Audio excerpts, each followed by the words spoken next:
Welcome. Welcome to the SSAT International Relations Committee, How I Do It, Surgical Video Seminars, hosted by the SSAT International Chapter of Germany.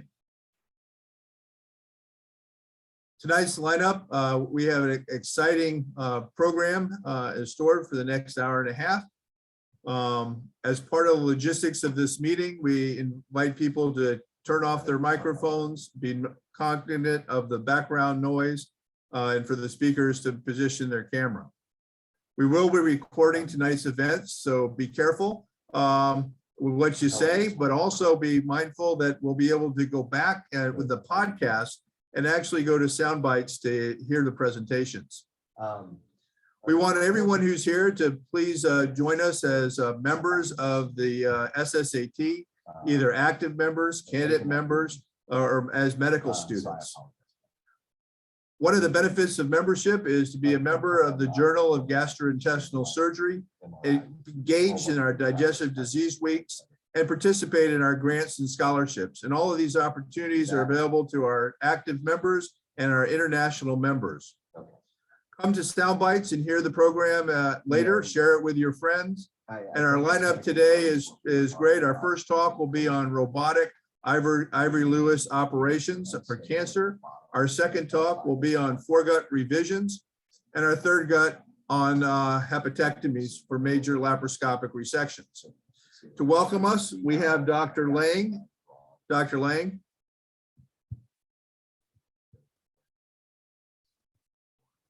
Actually, unfortunately, Professor Lang is not here, so my name is Gregor. I'm happy to replace him, and I will start some introduction after the president's talk. And Dr. Vate, president of SSAT. Welcome to the inaugural webinar of the German chapter of SSAT. Herzlich willkommen, alle hier, liebe Kollegen and liebe Kolleginnen.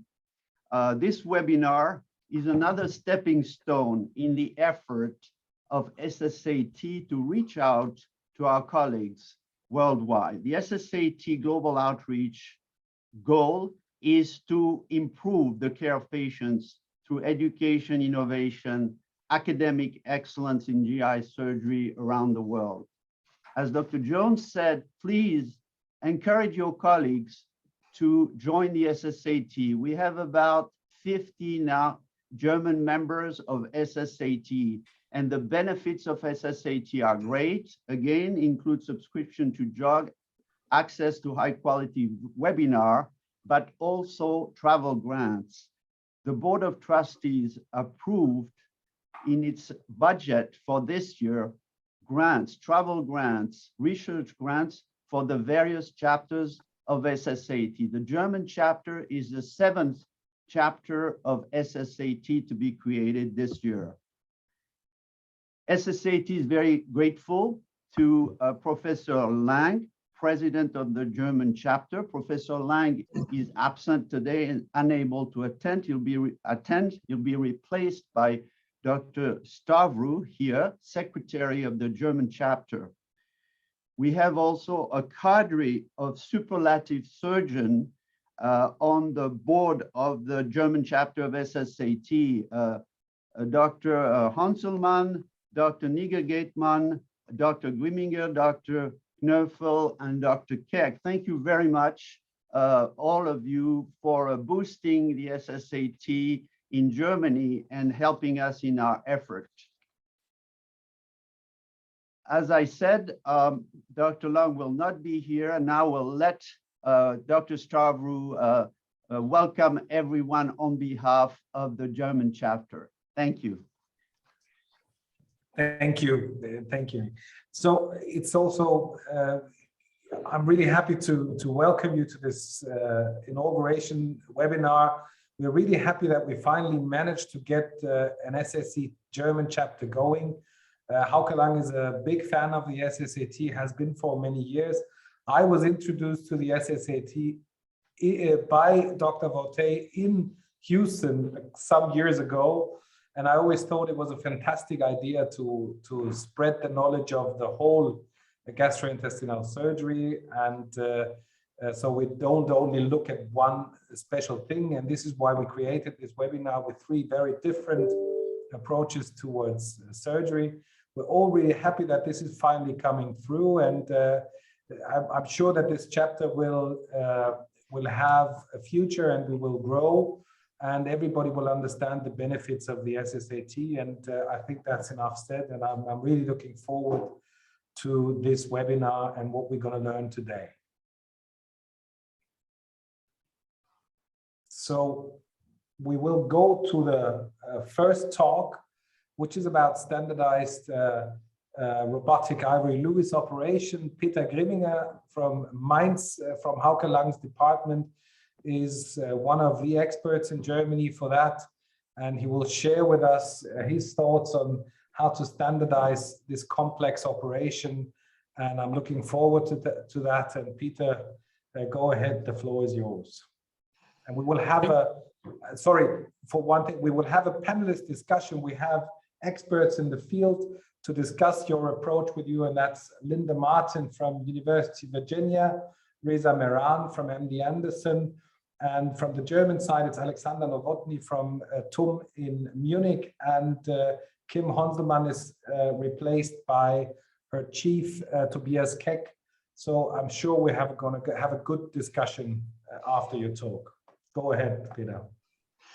Dear SSAT members and dear faculty, dear Gregor, thank you very much for the introduction.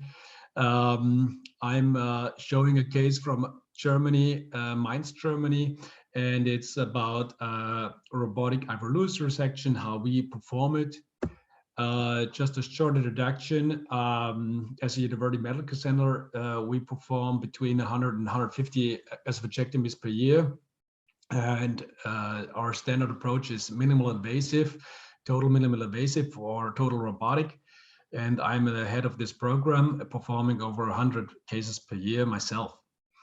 I'm happy to show that we are a center of excellence for this kind of surgery. We are training, we have a fellowship program, and also for the ESDE, and also for the UGIRA, the Robotic Association for Upper GI Surgery.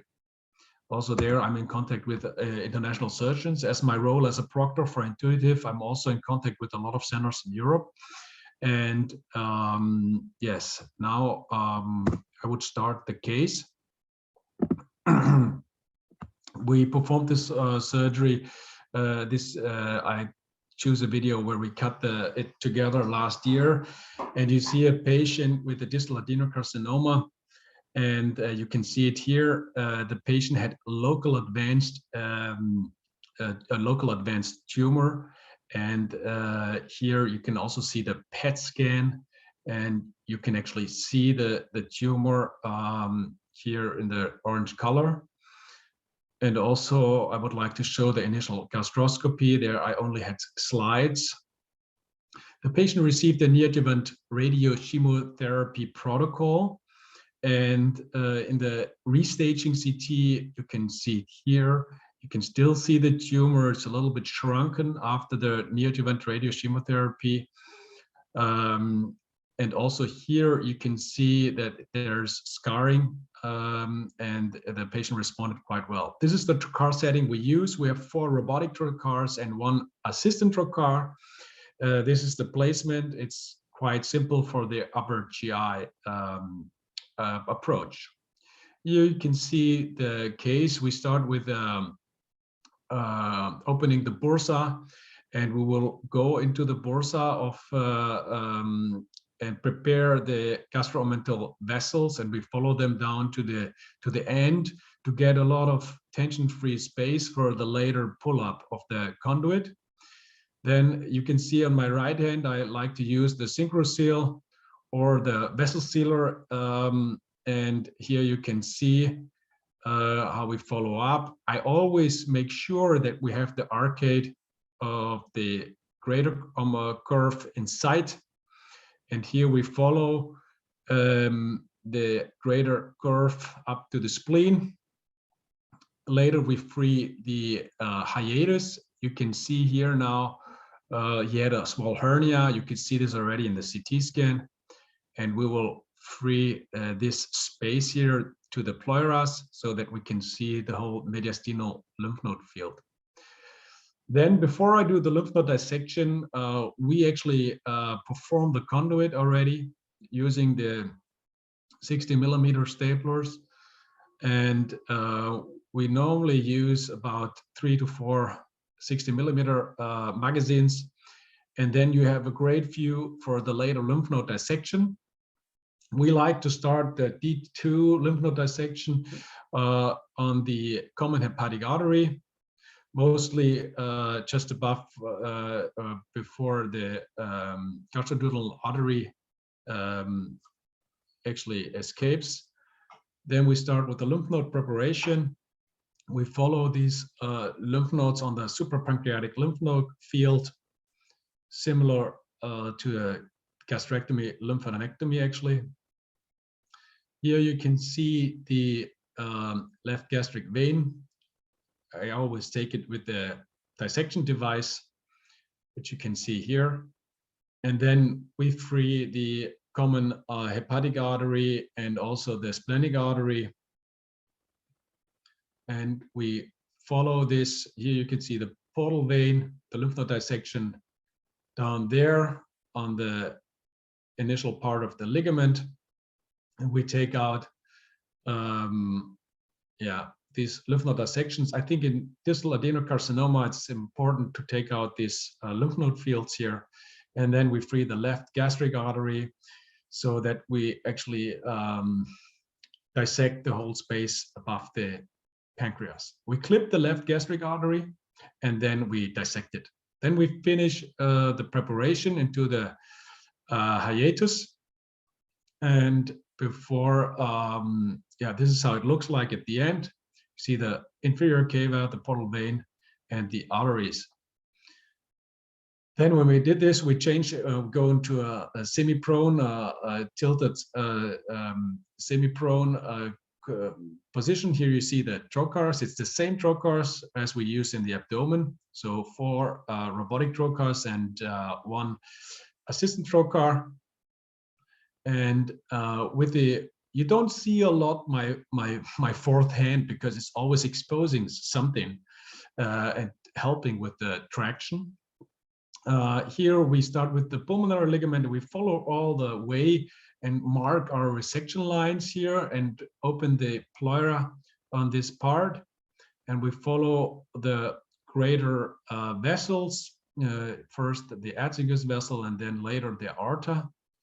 Then we go down, open the pleura until we reach back the hiatus, like in a circle. And then we prepare mostly the thoracic duct. Here you always have the plane over the thoracic duct. We take it away and demonstrate on all the operations, the thoracic duct, not to harm it. We want to make sure that we take it and we take all the lymph nodes from the thoracic duct with us in the specimen. And here now you can see it, and then we clip it using the same clips. And we cut it. Also, I use 1 metal clip just in case I have to find it. And then we always demonstrate that we see it was the thoracic duct. And then we also see if there is a lymphatic drainage or not, but there is nothing. Then we follow up the tissue all the way up. Again, we free the aorta.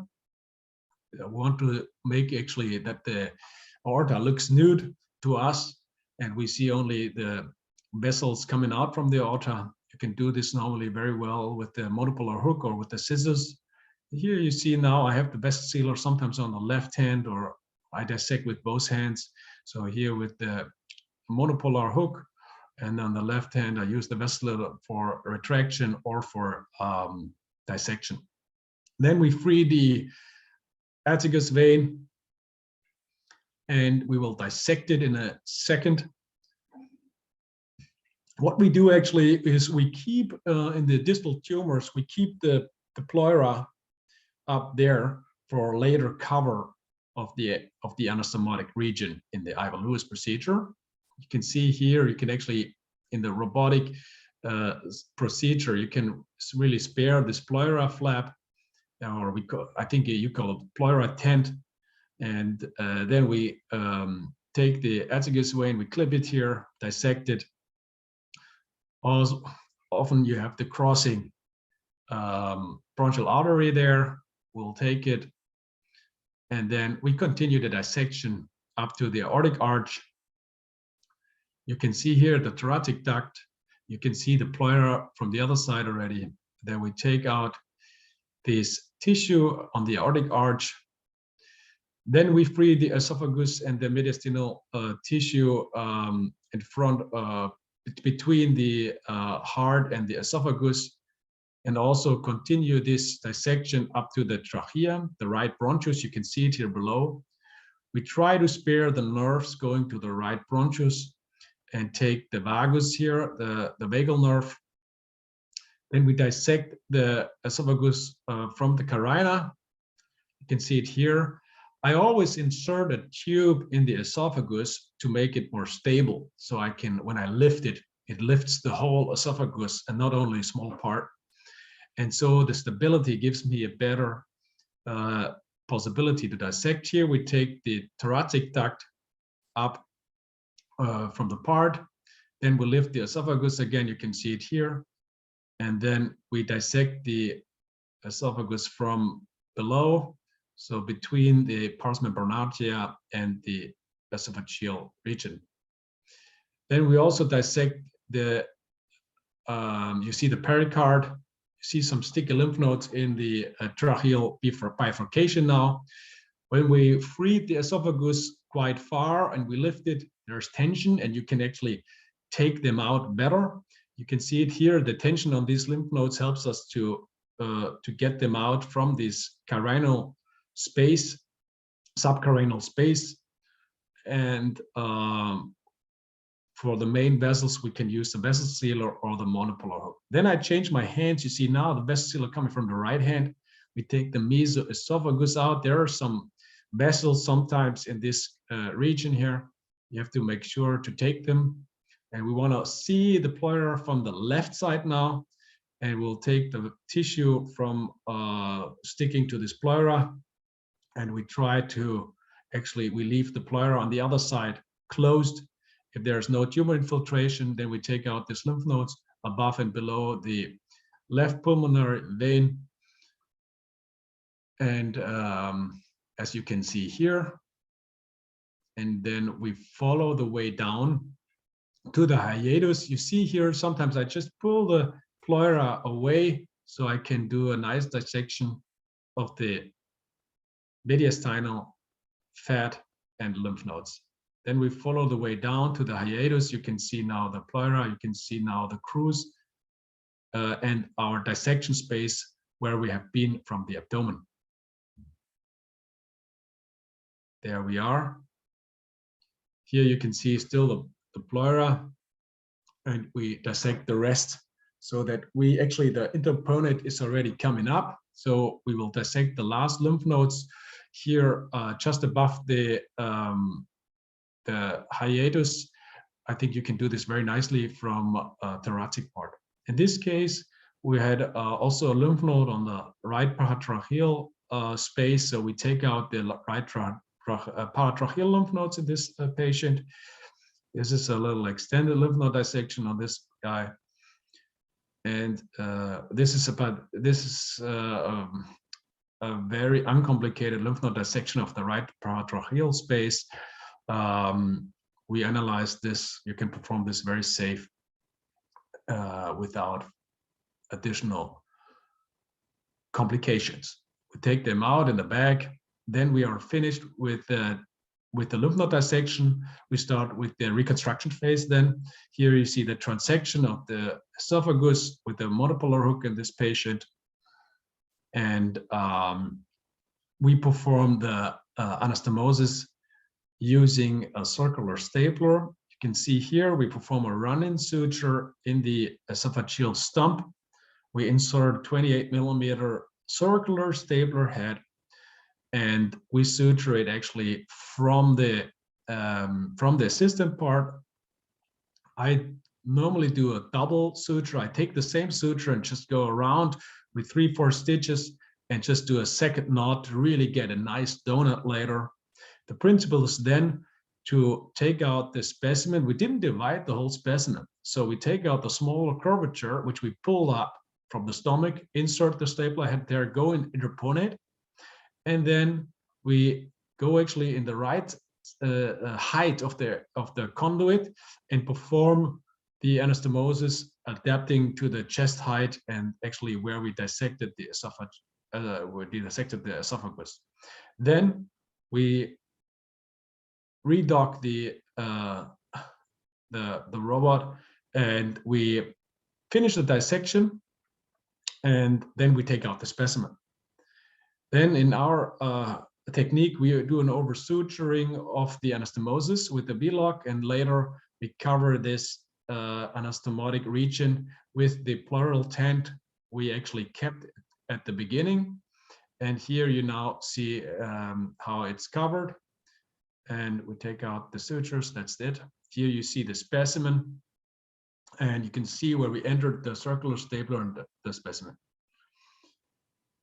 The patient was in the hospital for 8 days and was discharged. He had a very good response, and the total consult time of this patient was 3 hours 35 minutes. Of the whole operation, of course, takes a little bit longer because we have to rotate the patient, and yeah. As I said, he had a very good response. No lymph node was actually after the neoadjuvant radio chemotherapy, where you saw actually a bulky tumor. No lymph node was affected. And even after 12 months, the patient is in a very good state.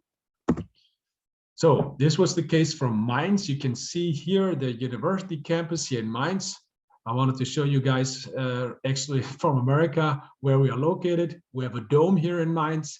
This is the Rhine River. You can see here, and here's the Main River. And that's BioNTech, where we have the vaccination from, BioNTech Pfizer. And here you can see the Frankfurt skyline in the background. Thank you very much.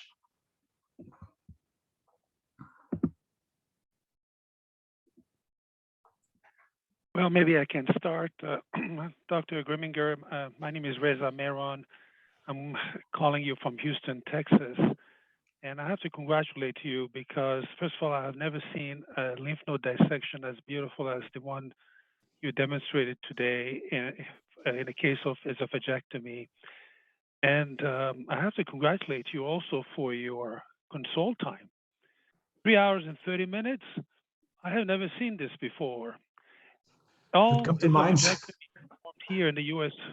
by robotic surgery take on average 8 hours. In my institution, 10 hours.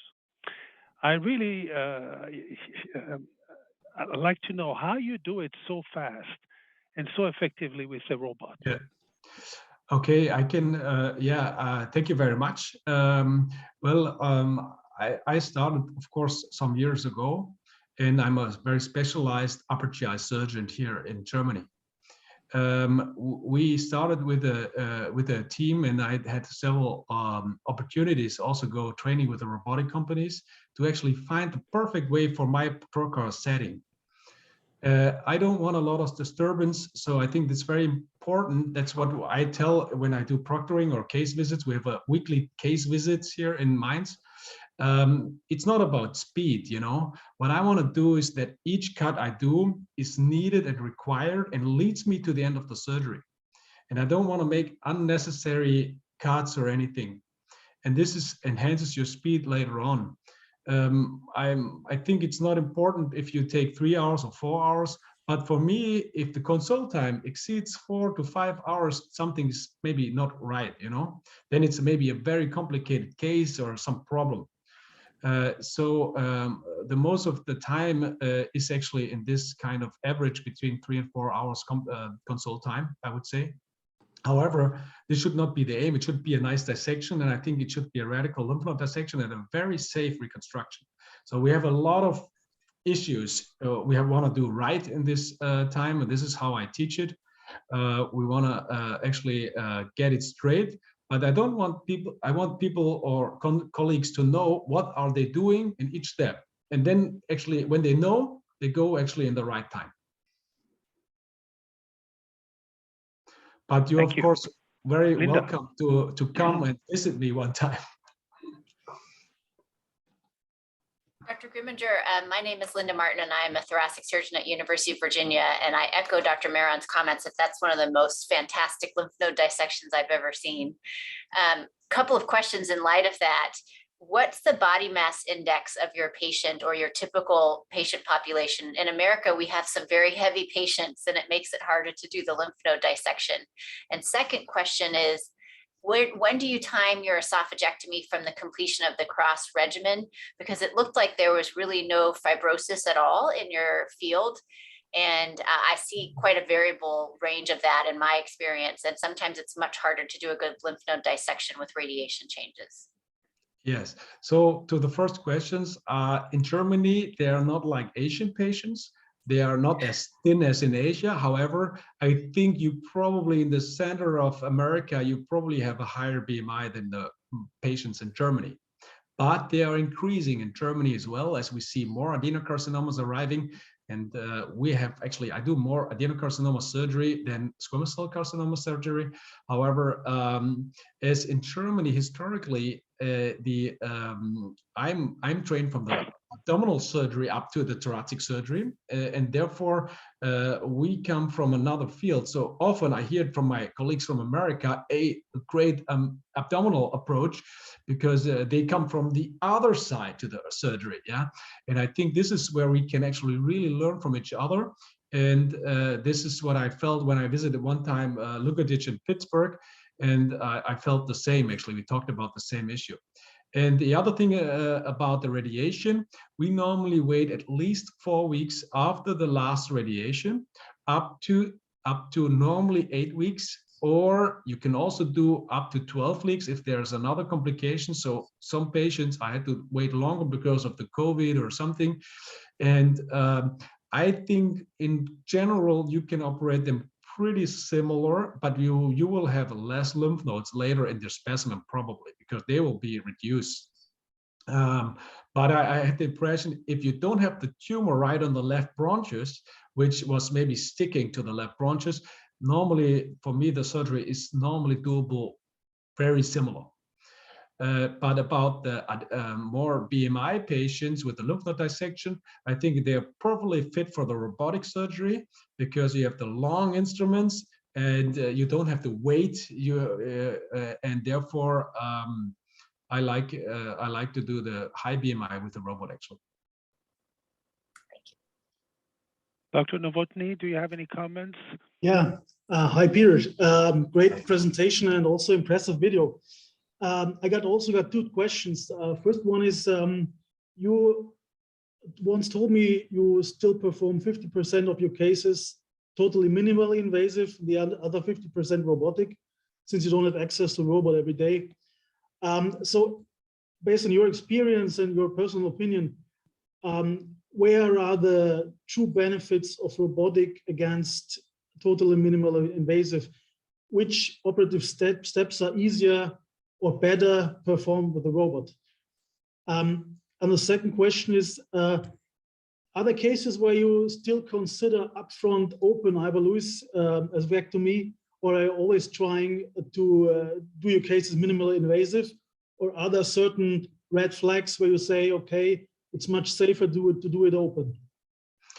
Okay, yeah, thank you for the questions. First, I come to the second questions. No, I do them all minimal invasive.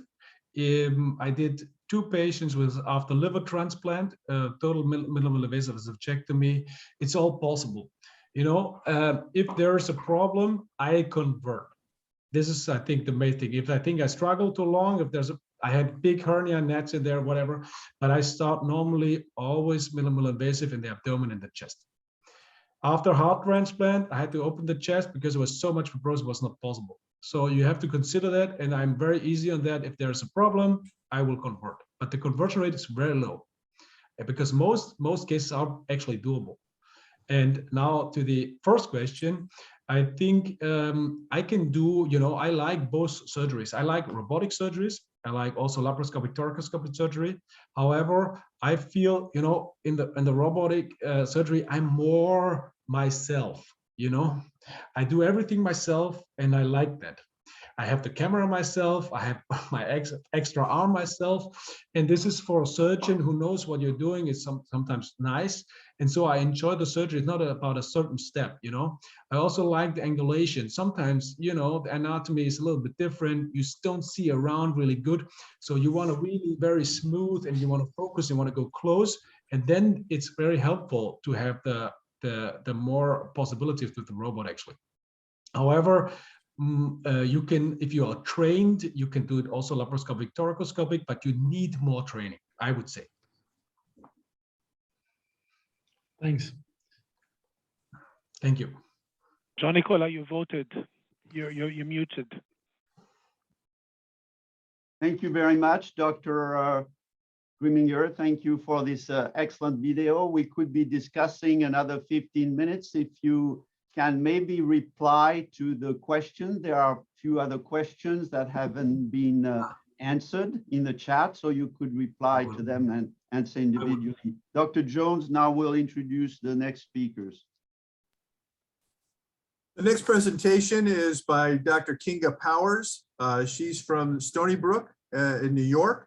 For her panel, we will have Dr. Akram Garbi, Dr. Wolfram Knofel, and Mike Edwards and myself. So Kinga, can you get us on to the next foregut question? Hello, good morning and good afternoon. Thank you very much, Dr. Voti and Dr. Savaro, Dr. Jones. It's a pleasure to present at the SSAT German chapter webinar. And I will start with the case. I have no conflicts or disclosures. So I'm presenting a case of a young woman around 40 years old with a now BMI of 35, and she has type 2 diabetes. She has recurrent and debilitating reflux despite taking PPIs and H2 blockers, and she has a history of laparoscopic paraesophageal hernia repair and a Nissen fundoplication approximately 3 years ago. And she was evaluated for revisional surgery for her failed Nissen, and as well as for weight loss surgery given her high BMI now. So for these type of patients, we perform endoscopy with biopsies and an upper GI swallow to confirm the anatomy and to confirm that this is there's a paraesophageal hernia, or you can assess the degree of reflux as well. Also, they undergo a 24-hour pH or a combined pH impedance study to assess correlation of symptoms. As well, always esophageal manometry to rule out any esophageal dysmotility before proceeding with surgery. So her workup revealed a recurrence of her hiatal hernia, similar to this picture that I have sourced from the internet. This is not my patient, but this shows a retroflex and a direct endoscopic view of what a slip Nissen with a recurrent hiatal hernia would look like. You can see the rugal folds on the second picture that are visible above the pinch of the fundoplication, and it's a typical endoscopic view. So due to her BMI and comorbidities, we recommended to proceed with a repair of her recurrent hiatal hernia and a takedown of her Nissen fundoplication, followed by a Roux-en-Y gastric bypass. So this is our port placement and what we use, which is fairly standard for all upper foregut operations laparoscopically and for a Roux-en-Y gastric bypass. The only nuance that I want to point out is the liver retractor, which is coming from the far right of the patient, far right lateral, to avoid the mid-epigastric placement of the Nathanson retractor. And we found that with this modification, it's better for, especially for women, because the high mid-epigastric incision often causes irritation, and it goes right underneath the bra strap in women, and it causes discomfort. So, so this patient is supine, and the surgeon stands on the patient's right, and the assistant and the camera holder stand on the patient's left. We have an EGD tower in the room to do intraoperative endoscopy with a standard adult endoscope, gastroscope. which we do routinely at the end of the gastric bypass case to check for any leaks, but also in this particular case to see if there's any confusing, like just in case there's confusing anatomy, or to confirm that there's no injury if we suspect one. So we use a 45-degree 5mm scope and a standard laparoscopic panel of instruments.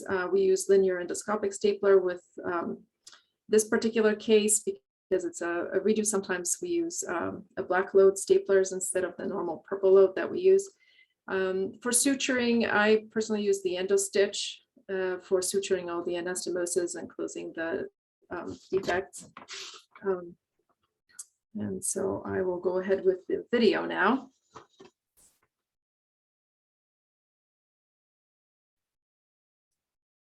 So as you can see, I have to credit this video to Dr. Pryor, who's my partner in our bariatric metabolic weight loss center here at Stony Brook. And here the liver retractor is already in place. The trocars are in place. We're mobilizing the adhesions of the hiatus, sharply taking down adhesions between the wrap, the diaphragm, and the liver. And based on this exposure, you can see that the wrap is herniated into the chest. Adhesions are sharply taken down. And there's a lot of pulling. You can see the edge of the stomach mobilizing from the chest. This is all done very sharply with scissors, trying not to get into the muscle of the diaphragm. It's important when you're doing the revision like this not to use heat, because if there's any injury, you don't want outside thermal spread and you want to be able to repair it. There's a lot of traction, counter traction to help see the planes between the stomach and the diaphragm. A lot of pulling and blunt pushing, spreading to show the interface of the tissues. So you can see the diaphragm and the wrap, and the suture is of the hiatal hernia that is showing, and we're really pulling the adhesions down. And when they stick, we can pull them down with the scissors. When they stick, you can take them sharply. You can see a little transparency that forms. And here we started our dissection from the right, from the left, but you can start on the right. It all depends where it comes easier and where the wrap herniates more. Here, the left side of the patient was easier, so we proceeded with that. And it's really best to go after the easy stuff first, especially with revisions, and go work circumferentially from easy to hard. When it stops being easy, go somewhere else and try from a different angle. You have to try to do things safely and not pull too hard to cause tears on the stomach. Also, it's important to keep in mind there's no sac in a revisional case like this, as opposed to a first-time hiatal hernia repair, which is really quite different than this. Here, you just look where the stomach is, and it's stuck to the diaphragm circumferentially, so you try not to get into the muscle and really do that sharp dissection as is shown. So here the wrap has been pulled down. The shoulders of the wrap are down already. We're trying to dissect the wrap little by little. And it's important to undo the Nissen fundoplication always, because if you don't, you risk leaving an ischemic part of the stomach and setting up yourself for double stapling and getting a leak. And here we find that middle tissue, which is taken, there's usually a suture there, which can be sharply dissected. And so here, if I can't figure out where things are, I will use an endoscope, but I do not use bougies for redo cases usually. Now, so here we're just dividing that middle part where the wings of the fundoplication meet in the middle, and it's divided sharply. And you really have to massage the tissue so it becomes apparent, and then also ensure that you have enough intra-abdominal esophagus, which we certainly do here. So now that we've mobilized everything all around and we have gotten the wrap down, we have at this point plenty of that esophagus and stomach. We see the defect, and now we're closing the defect with non-absorbable. I use a zero surgidoc suture. So once the hiatus is closed, here we make sure that it comes together. And we, when suturing the muscle, I usually try to take different muscle fibers so they don't tear. If there was any question as to the crura coming together, you can certainly reinforce it with a piece of synthetic mesh that I would use, but I would usually cover it with a falciform flap. but this is not done in this case here. So once the hiatus is closed, then we proceed with the conversion to a gastric bypass. So we know that our Nissen fundoplication is opened, and we can find the native stomach to create our pouch. There's just the last couple of stitches in the to close the crura defect. And the location of the vagus nerve is not really relevant here if there's a question, because we're proceeding with gastric bypass. There may be some issues down the road with vagal branches to the liver with the gallbladder, but I don't usually take out the gallbladder preemptively. So here we're creating the pouch. We usually go after the, usually like to have a short pouch where you do that perigastric dissection. That's really important. The blood supply to the pouch is a concern, and ideally the left gastric is intact, and taking down the short gastric is not that important for the pouch blood supply. So it's important to do the perigastric dissection, making sure you don't injure the stomach. Here's the stapler, linear stapler. The assistant is really key here to flatten that stomach with one hand grasp below the staple line and above, and flatten that stomach so it's nice and flat. And we usually use about, so the first stapler is across 45 and then 60 loads up. And once the pouch is created, it usually takes 2 or 3 staplers to create the pouch.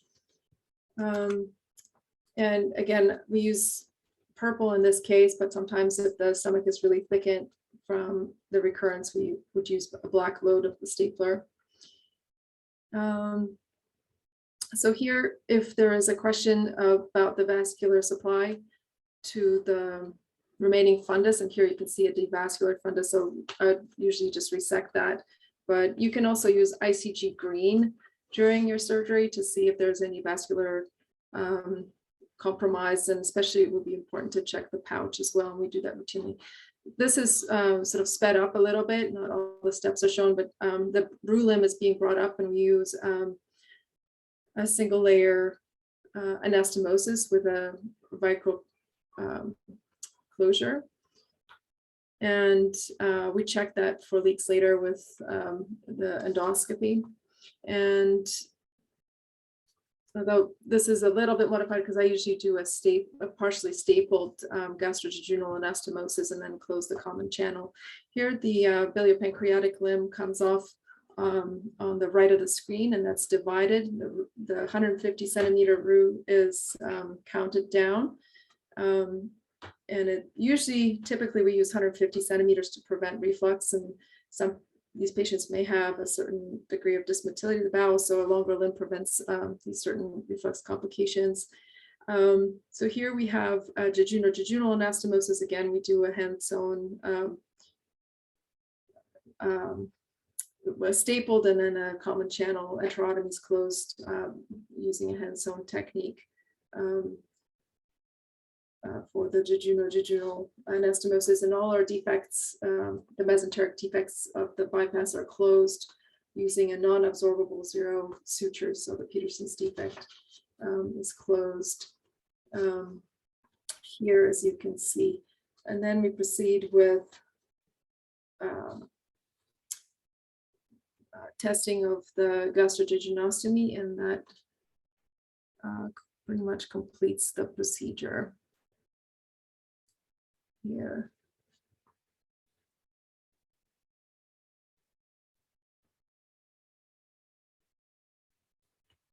And will be the end here.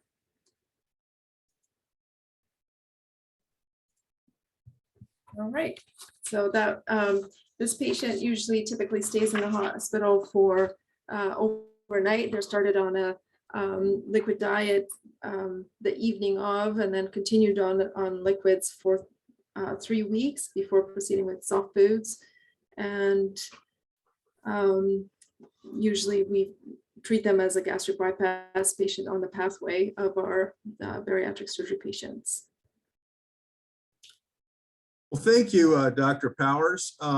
my first question before we go to the panel is, did we do the right operation the first time with a BMI of 35 and type 2 diabetes? So that's really important to consider when doing anti-reflux surgery, because a lot of the time the patient's reflux is caused by their high BMI. And in this particular patient, perhaps they were a lower BMI to start with, and they didn't qualify for certain bariatric operation.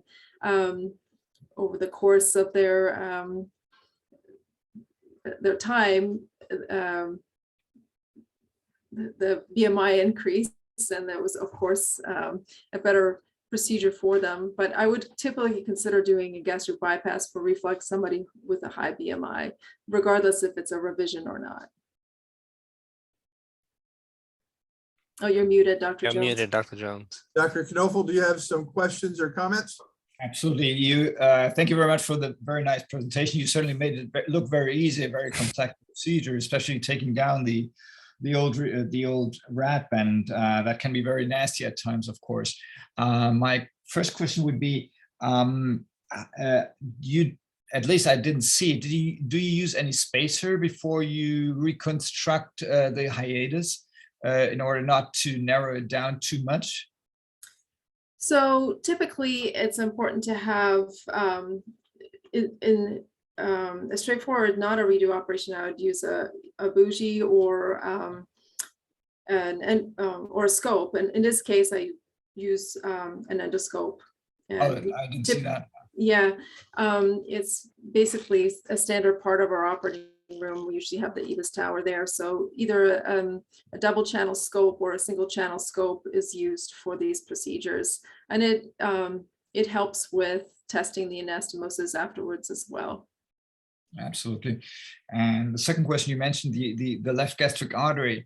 Of course, it's good for the blood supply. Again, I did not really see the gastric artery. How do you make sure you can preserve it? Of course, you cannot always preserve it, but how do you test it at all? Do you dissect it, or? So typically we don't see it or dissect around in the area. The main issue is to do a very careful perigastric dissection and sort of just really stay on the stomach and don't touch the arcade on the lesser curve, on the lesser curvature, and preserve. We usually go down, preserve the first and second blood vessels, and then go below the second one. We can divide the third one, and really stay in that avascular plane between the stomach and the lesser, into the lesser sac. So if there's any bleeding in that area, it's very important not to use thermal energy. And I would usually just, once that space is created, you can staple first before you address any bleeding. You can use clips, but I wouldn't use any thermal energy on the staple lines at all. And try not to clip anything above where you dissected. If there's any question, you can use the ICG intraoperatively. We often do that. We give patients 2 milligrams of ICG intravenously, and with a fluorescent scope, you can see the vascularity of the pouch. And certainly the fundus in the redo operation, sometimes it is a little bit beat up, so we would take that off. Do I have time for another question? Yes, yes. Okay.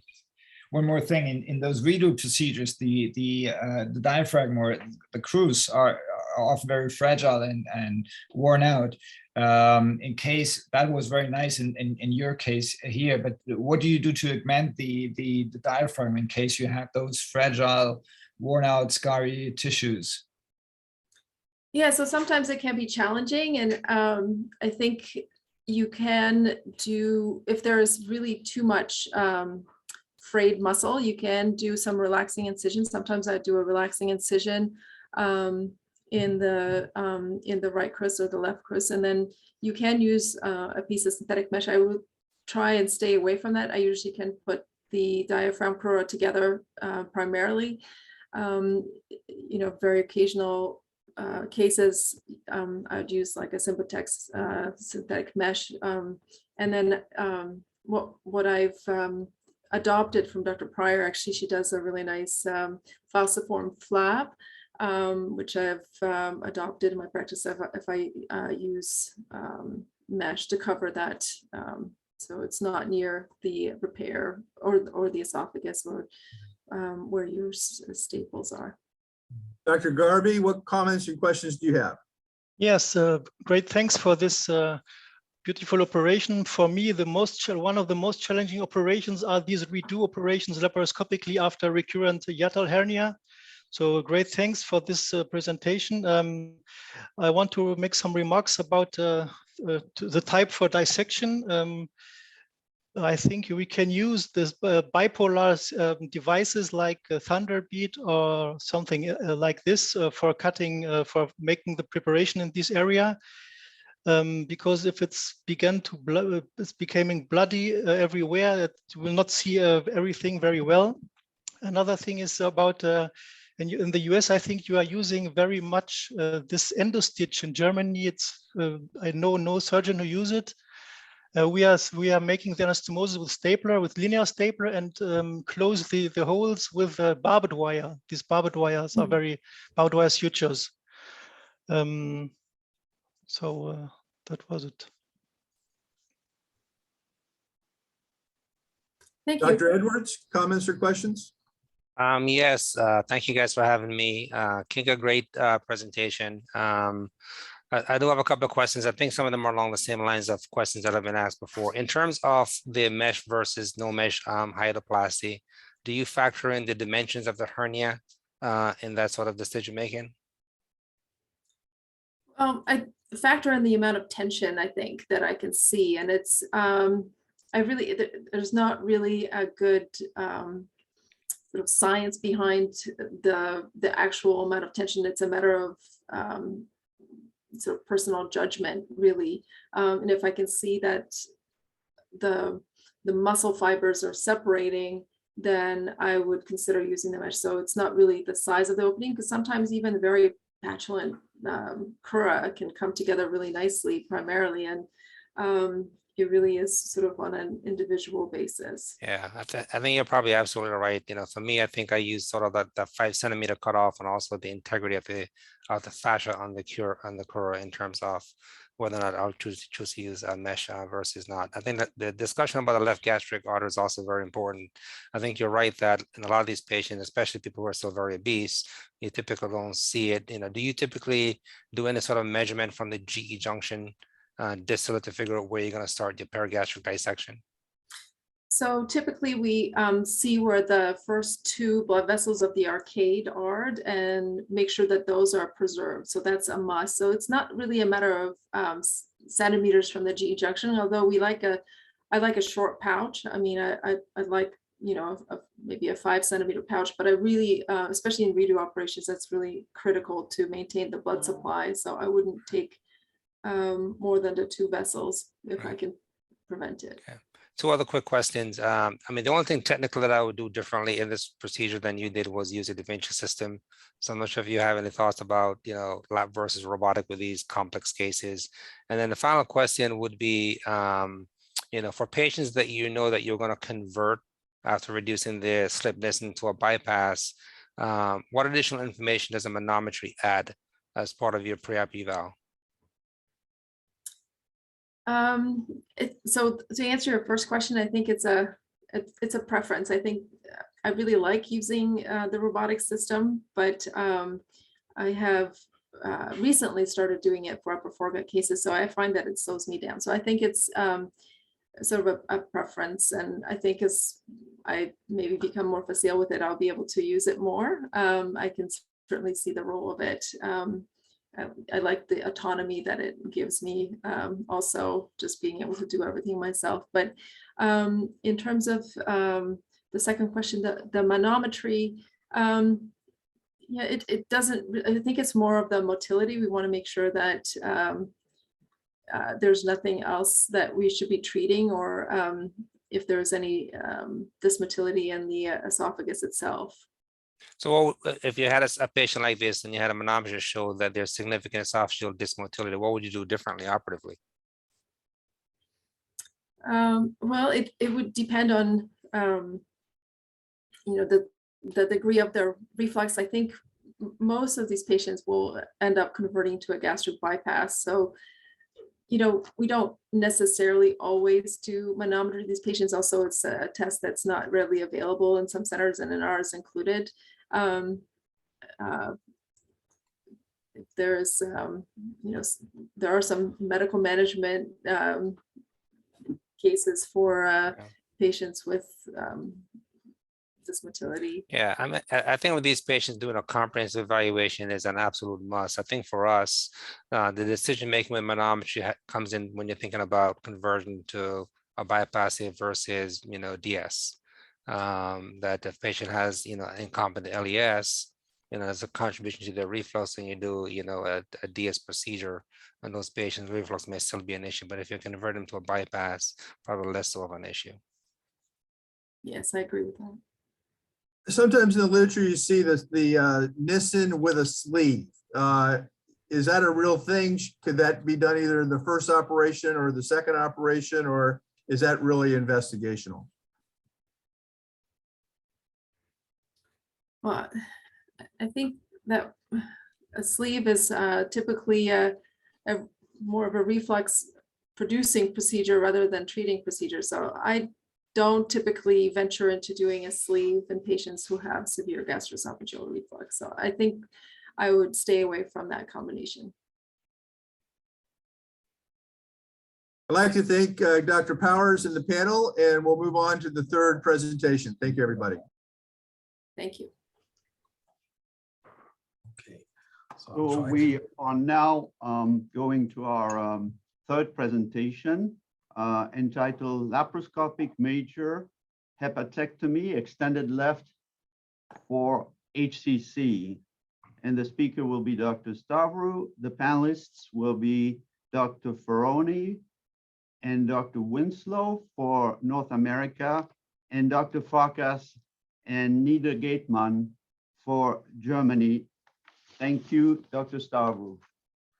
Thank you very much. And I really like this idea of intercontinental exchange. It's a great, I've already learned a great stuff. So let me begin with this case. This is a 77-year-old lady that came to me, had been diagnosed with a large central liver lesion a year ago, and the radiologist thought it was an FNH, but then it progressed in size, and she was biopsied, finding an HCC without a cirrhosis. And this is the scans you can see. So it's quite a large lesion right in the middle of the liver. So this requires an extended left resection. So the key for me was wanted to start by laparoscopy. So the key is with tumors this size, you have to have a good mobilization of the left lobe. So I'm trying all my best to get the liver out of the way as far up as I can. So that means completely mobilizing. And you can see with a tumor, you can see down below here, that's quite a challenge sometimes, but actually the access to the minor sac is quite good. So this is the lymphadenectomy along the hepatic artery, just the regular lymphadenectomy that you always do in open. This is the left artery. And for time reasons, I cut this together. This is the left portal vein that's always easily visible once you cut the artery. I only use clips. I started using staplers in the beginning, but this doesn't really work out well because of size. So the clips is good. Just a new scissor would be a nice thing sometimes. I always call it the security scissor. So you need like a couple of approaches. But I've always used it like that, and 2 clips on a portal vein, no problem. Then this is the dissection line, and you see this is extended to segment A because the tumor is right in the middle and approaching the right hepatic vein. So you have to get your line of transection to the right. But down below, you can start in the middle and keeping the ligamental structure. So basically what I try to do is I follow, in laparoscopic liver surgery, I just follow landmarks. And when you start opening up the parenchyma, which you can do with any kind of device for the first 2 centimeters, because it's always quite easy, then you start seeing landmarks, and that's what I'm trying to do here. I always use the combination, like in open surgery, of CUSA and LigaSure, and I have a good bipolar, which can save you a lot of trouble. And so I'm trying to open up the book as Björn Edwin would say. And I start to get some lifting. And here you can see how important a good bipolar device is, because that can save you a lot of trouble. I have the bipolar in the left hand and the ligashore in the right hand, and you can just move along. So now we're approaching the higher structures, and now that's what I meant. I'm always looking for landmarks. So the landmark for this operation is the vena cava and the hilar structures, as well as the hepatic veins. So what you can see here is when you enter this, you have to keep the hilar structures, otherwise you need to do a hepaticojejunostomy, and you don't want to do that. So this is the plane of the left hepatic duct, which is in the back side. Because of the size of the tumor that you can see down there, it's difficult. So I tend to just take the left hepatic duct with a stapler. You can see some bile running in the lower part. This is actually a little stitch I made in the common hepatic duct, which I sutured up later on with no problems.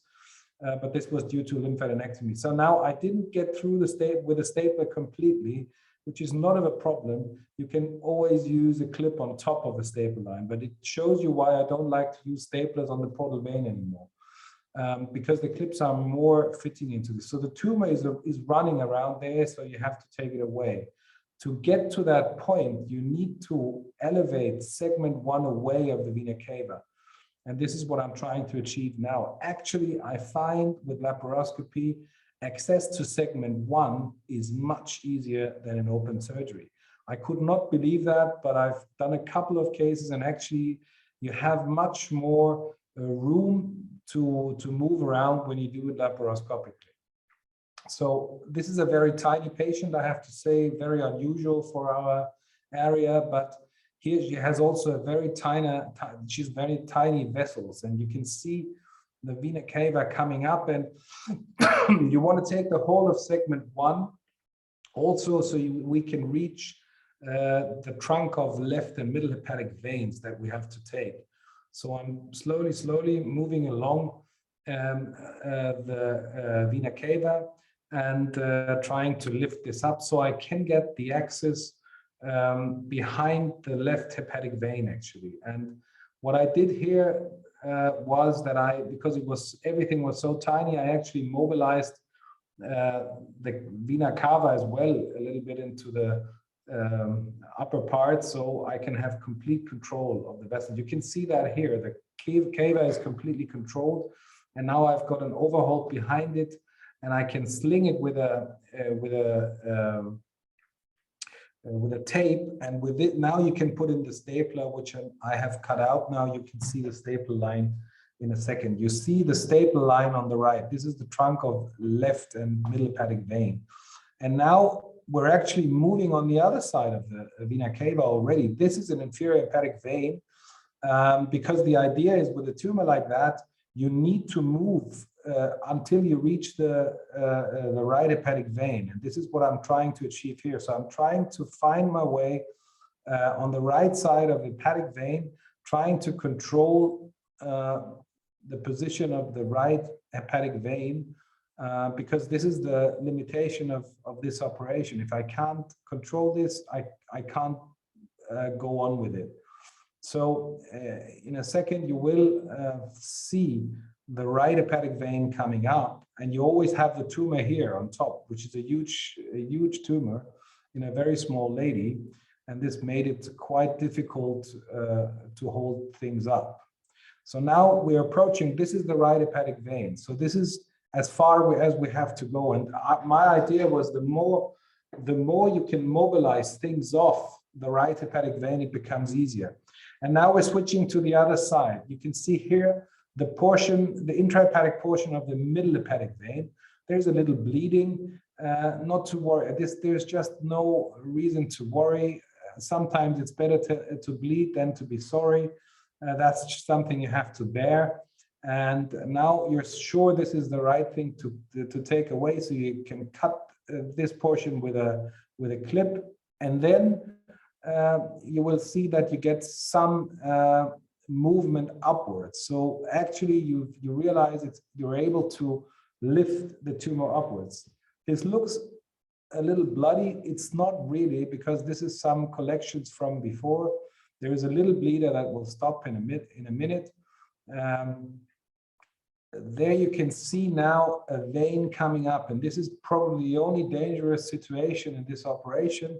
You don't have to get into the idea that this is a vein you want to cut. This is the right hepatic vein, actually. So you have to make sure that you get the axis in an upwards preparation, so you don't injure the right hepatic vein. This is exactly the reason why I didn't put any energy on it now. So you have the vena cava on the right, you have the right hepatic vein, and now you have everything defined, and actually the tumor is moving. So you get around it from the two sides, and you just finish the operation by taking the last couple of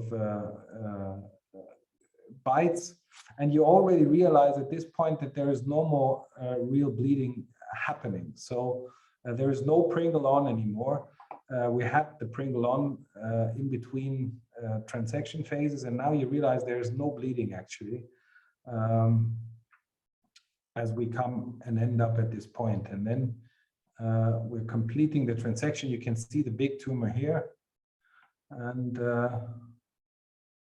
we're just taking our time because you don't want to fall into the right hepatic vein, because that would really be a big problem for the patient. And now everything is taking off, and once you have the specimen free, there's some last adhesions that are taken off now, and once you have the specimen free, we took it out of a phalansteal incision, which is very good on pain management. And this is the final thing. You can see the right hepatic vein, you can see the cava, and everything is dry and safe. I did put in a drain just because of the small bile leakage we had that we oversaw in the distal bile duct. And I took it out on day 2. The patient was in ICU for 1 day. Operation time was close to 4 hours, blood loss 400 cc. And she had an uneventful recovery, was discharged on day 7, which is for German standards very quick. And histology was a T1B tumor and the 2 lymph nodes. I could have probably gotten some more, but there were no more enlarged lymph nodes. And she's actually well and live. I just called her today. She's still fine. It's nearly a year after the operation and no signs of recurrence. So we are very happy with that result. Thank you. I'm open for your questions. Thank you, Dr. Stavru, for this beautiful video, technical mastery in a very large tumor. This is open for discussion. Any of the panelists? Well, Gregor, fantastic job. And as you know, I love laparoscopic liver surgery, and I couldn't agree with you more that getting to the caudate is easier laparoscopically than open, especially if the patients are a larger build, because my back really hurts after that. So I had 2 questions for you. One, when do you consider taking the inflow intraparenchymally when the tumor is not close to the hilum of the liver? And 2, do you consider using a hand port to speed up the operation if you know that you need an incision that will accommodate your hand to be able to remove a large tumor like the one you demonstrated to us? Okay, thanks, Christina. I'm very happy to have these questions from you. And I feel honored that you are on the panel of this, obviously. I start with question 2. This hand is not going through a hand port. No way. I tried it, left it. That's why I've never used one. And I always thought hand ports is cheating, sort of. So I never really got into that. I find actually that if you do the incision in the Pfannenstiel position, it's very, not being a gynecologist and using this regularly, but I find that the patients don't have pain for whatever reason. If you do it up on the somewhere else, they have pain. Down there, no pain. I don't know why. So this is my preferred side of excision.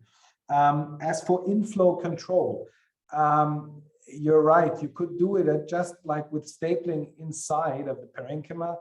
I always thought, when I started lab liver, I thought I'd stick to the principles of open liver surgery. And my school is that you take extrahepatic control of the vascular structures. For me, the only way, or the only situation in which I do intraparenchymatic control is that when I do some sort of Dessonian approach or have an intrahepatic, like an anterior resection or something like that, then I try to do this intra. Otherwise, I just find it much easier to get the vascular structures out of the way before starting transection.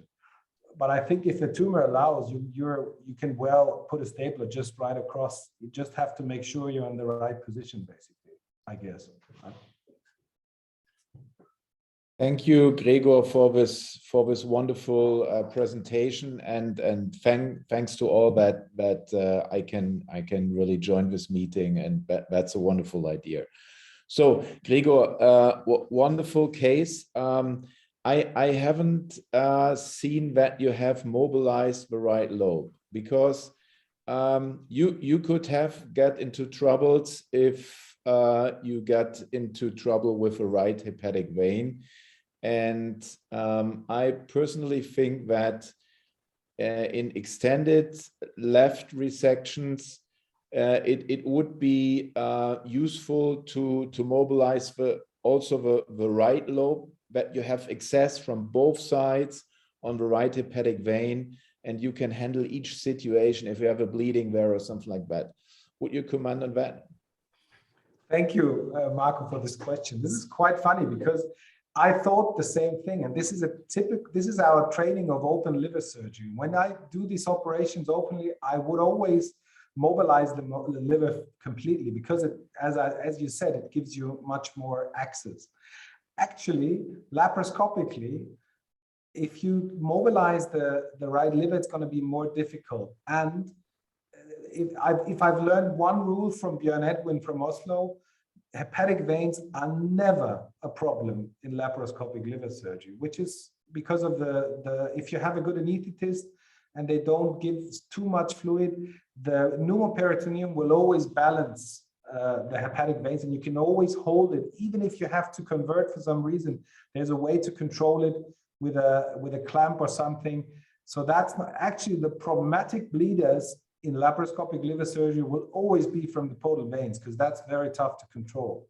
And therefore, I didn't do the mobilization. And actually, if you dive over the cava, like under segment 9 over the cava, and you have the idea of your landmark of the right hepatic vein, I think you're safe. If you have a small hole in the hepatic vein, you just suture it.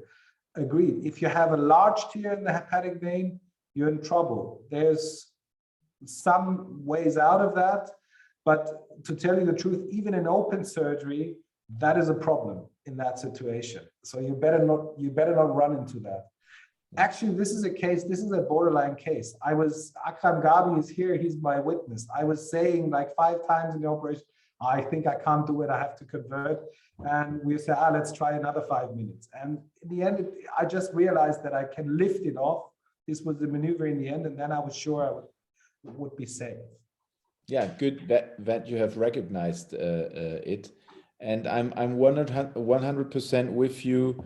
Don't use staples centrally on the vessels. I did the same experience. So I also use this hemolocks on the portal vein and arteries. So that is much more safe, and you get a really nice zetus for your parenchymal dissection. Yeah, Greg, hello from my side. Congratulations for your excellent video, very borderline case. I was really scared when you did the right way. It would also be easy open. So really well done. I've got some basic questions also here from the chat. How about Pringle maneuvers? There are 2 questions. So my question is, I saw your Pringle sling. In what time did you do it? How many paws? I just use it like more or less everybody else. 10 minutes closed, 5 minutes open. Okay, And so you brilliant. can go along basically. Theoretically, you could go forever. I think Nick can give us the whole data on that, but I've never used, I think, more than 50 minutes altogether. And in this case, it was the Pringle time? The Pringle time was 40 minutes, if I remember correctly. Okay, very good. So this also you can go as long as you want, Gregor. Yeah. I know you always tell me. No, don't feel guilty. 2 hours, 2.5 hours, parenchymal preserving resections, 6 or 8 resections. And I do Pringle off for 8 minutes because it's the coagulation time. So you don't get excited, you leave it 8 minutes. It's when your little children bleed, keep the sponge on the finger for 8 minutes and they will not cry, they will not see blood. Yeah, that's a good one. Okay, good point. Okay, I've got some other basic questions probably. How is your pressure intra-abdominally? Do you 20 or?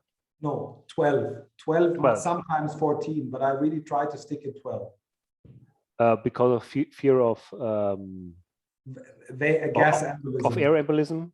Yeah, I saw that once in an operation I did with Mo Abu Hilal in a meeting, and we had this inflator machine that is used in the robots, and I knew the anesthetist was really good, so I was hoping, and the patient survived, but that was scary.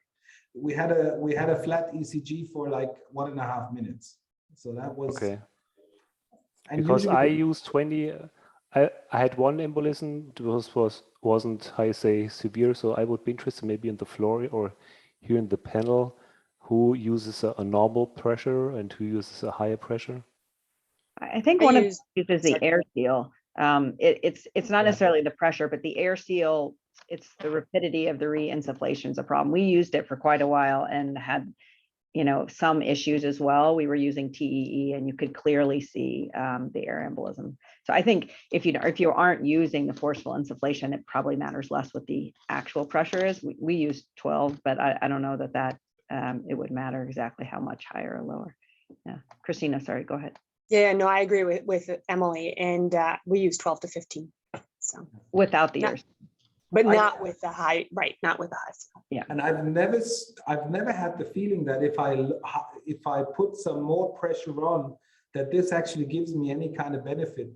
The only situation would be like a severe bleed, then you could go up to 15 to fix it and go down back again. And then there is data around that show that the higher the pneumoperitoneum is, the more pain patients have and the longer they take to recover. I don't know if that's true really, but that's at least like data that's published. Could I ask you one question about the CUSA? We are similarly lovers of the CUSA for minimally invasive liver surgery, but tell me what tips you have for the placement and who's doing what during the case in order to both, CUSA and. That is a very good question. I've been struggling with it constantly. My idea is that I try to when I've entered the abdomen and I've tried to, before I go to transection, I put in the last port and I try to have a straight line, like an alignment between the port of the CUSA and the dissection device and the transection line. Doesn't always work out, but that's at least what I'm aiming for. And then I found that with we are using the Zöhring Hepax, which is a German instrument. I found that if you have a 45-degree angle, then you can work very fine. If you get too steep, it doesn't work anymore because I think because of the water and suction bit doesn't really help out. But you need the Q. I don't want to give up the CUSA because I think in a lot of, like in the situation right on the right side of the cava, You can do that with a device as well, but I think it's much more dangerous than with a CUSA. And this is sort of, yeah, that's what I'm trying to aim at. Yeah, the length for us is one of the issues. The current instrumentation there isn't quite a long enough one, so you have to put it pretty high. But that should be changing, actually. It sounds like this year. You try this HEPAX instrument because it's much longer. This is a new version, and it's deliberately made for laparoscopy, and it's actually much longer than the integral one. I think the technology is certainly going to improve. I applaud you for using the CUSA and trying to refine the approach and the angle, and but it's going to remain a limitation of minimally invasive. Not being able to use the CUSA as Michelangelo would sculpture. Would sculpture the marble. Basically, you go in every direction when you do sculpture with your hammer, and you chip off the marble. You go in every direction. You go under and above, and that's the reason, probably why you have this, this little ooze that, I personally don't like it, but your resection was very well done and very efficient. Would you do this for a different type of tumor, or like, because you have clearly a pusher there. You have a pusher, it's a hepatocellular carcinoma that's pushing. But would you do that for maybe an intrahepatic cholangiocarcinoma? I mean, it gets in this special. I mean, I had one case where I had like a huge CCC, and the same thing worked out. In the end, it was a extended right resection. But as I said, exactly as you say, I mean, I used the tumor to lift the whole thing up. If you have a very soft tumor, you don't want to rupture the tumor. That's for sure. And I think what I've tried to do is that I try to start more or less every case laparoscopically, but I'm happy to convert if I think I have to make for me, there's no compromise in surgery as a baseline.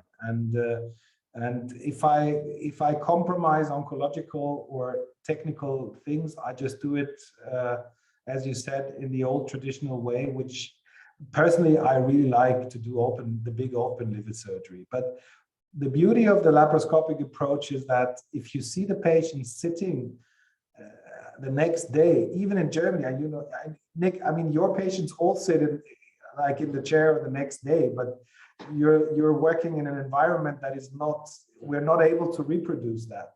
So if you look at our patients in Germany after open liver resections, I mean, they're probably in hospital for 10, 12, 14 days. They're in pain and everything. And with a laparoscopy, I mean, after 4 days, a right hepatectomy, they are begging you to go home day 4, and we have to keep them till day 5 for money reasons. And this just rarely happens in an open approach, even without a proper. I think you have to work with your Krankenschwester, sometimes they slow you down. Your nurses, sometimes, they have a lot of power. That's true. I know, because the Germans are tough. I mean, come on. Yeah, Christina knows very well. Any other question for Dr. Stavru?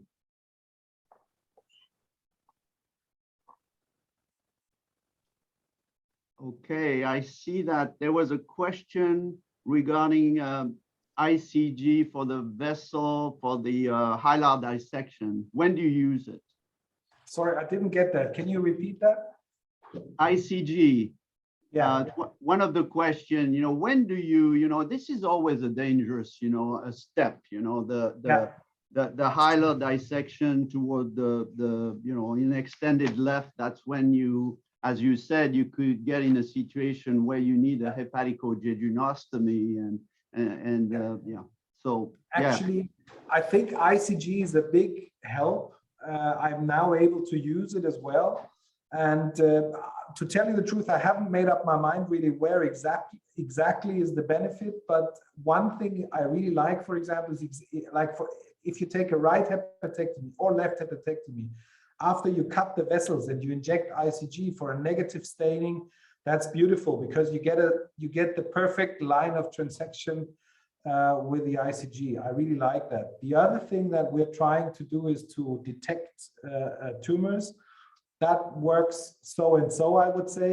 But one other thing which is really interesting, if you are in your transection phase, and you obviously you don't have the manual control of the tumor, you can actually, with the systems now, you can leave the ICG on and you realize once you see some hint of green, you're too near to the tumor, so you can divert your transection line to be more safe. So I think that's the future.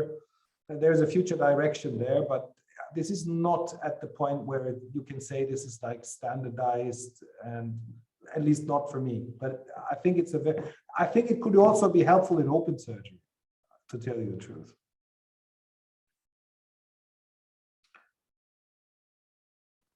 Okay. Stefan, if there is no other question from the panelists. Stefan, you're on mute. He has a question, I think. Stefan has a question. Yeah. Stefan, okay. Yeah, you were. Sorry, there's a question here from the floor as well, not from the chat, but from the question session. Thank you for the beautiful video. Any role of hanging tapes during laparoscopic major liver resections? As I understand, hanging maneuver from Katsuhiko Yanaga. Yeah, thank you for this question. I use hanging maneuvers in open liver surgery very much. And I know that, I mean, Go Wakabayashi has super videos with hanging of in every kind of position. To tell you the truth, I was always too scared to go with it laparoscopically. So far, I didn't think it was as much of a benefit, and I'm too scared to do it laparoscopically. Maybe ASPI in another year, maybe I feel more safe, but this is I know that this technique in Japan is done very nicely, and Go does perfect hanging maneuvers laparoscopically. Okay, thank you. Thank you very much, Gregor, and thank you to the panelists for your insightful questions. We will conclude this webinar, and again, kudos and thank you to our German colleagues for bringing great videos, high quality surgery, great questions from the panelists. Please join us at the SSAT. Please come to our meeting in San Diego. We'll have a wonderful program, a live meeting in San Diego. It'd be an opportunity to get together. The dates are the 20th to the 24th of May. So mark your calendar if you can come. Our goal is to have as many German surgeons. Please remember that you can apply for travel grants. If it's not going to be this year or next year, there's a budget we have voted for each chapter. So that's going to be for your younger colleagues if you want them to travel and submit abstracts. We'll have moderators, international moderators during SSAT, during the program for each plenary session. We have now international moderators. So please come and join us. And thank you very much for your hard work and working on this webinar, everyone. Thank you.